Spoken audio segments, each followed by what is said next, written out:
Good evening. Mr. Trump goes to Washington. Insiders are telling us a receptive Donald Trump came ready to listen in the most talked about political summit this city has seen in some time.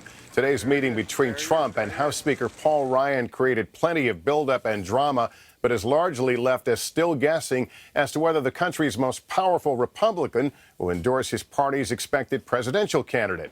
The word of the day, encouraging. That's Ryan's term. After sitting down with Trump and other party leaders, Ryan looking for common ground, Trump looking for acceptance, and both looking for a way to find party unity.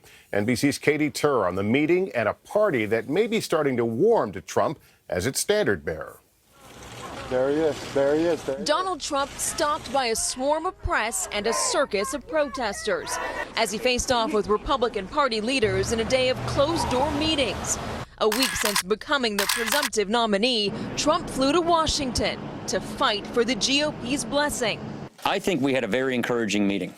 Look, it's no secret that Donald Trump and I have had our differences. We talked about those differences today.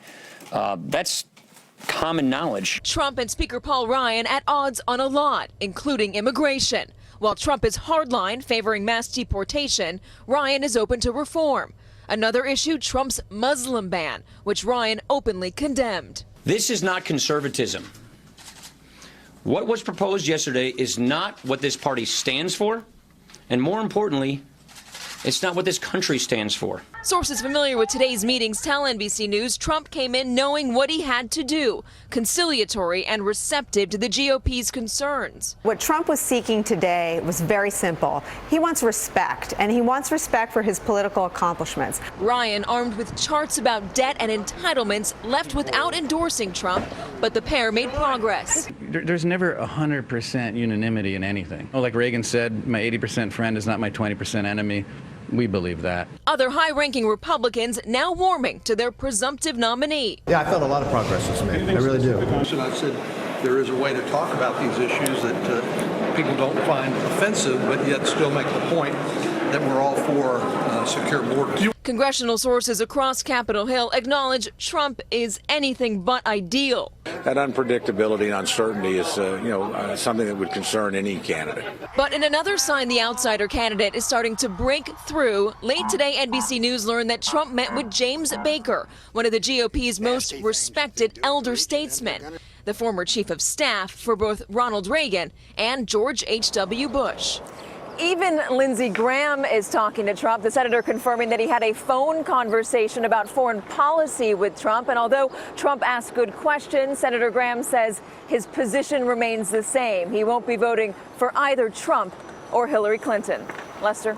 Katie Tur, thanks. Let's bring in our political director, the moderator of Meet the Press, Chuck Todd. Chuck, walk me through the political calculus here. If you're Ryan or any Republican standing on the sideline at this point. Well, if you're standing on the sidelines, you obviously believe that Donald Trump could do more damage to the party than unifying around him could to damage the party itself. So that's the catch-22 that I think Ryan and some of these never Trump people are in. But look, overall today was a very good day for Donald Trump. He did everything he was supposed to do. He said everything he was supposed to say. I think now the question is follow through.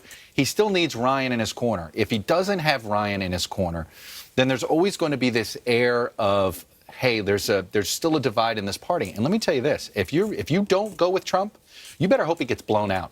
Because if he loses a close election, then guess who they're going to start pointing the finger at? People that didn't unify at the moment that they tried to get the party to unify, which is right now. All right, Chuck, thanks very much.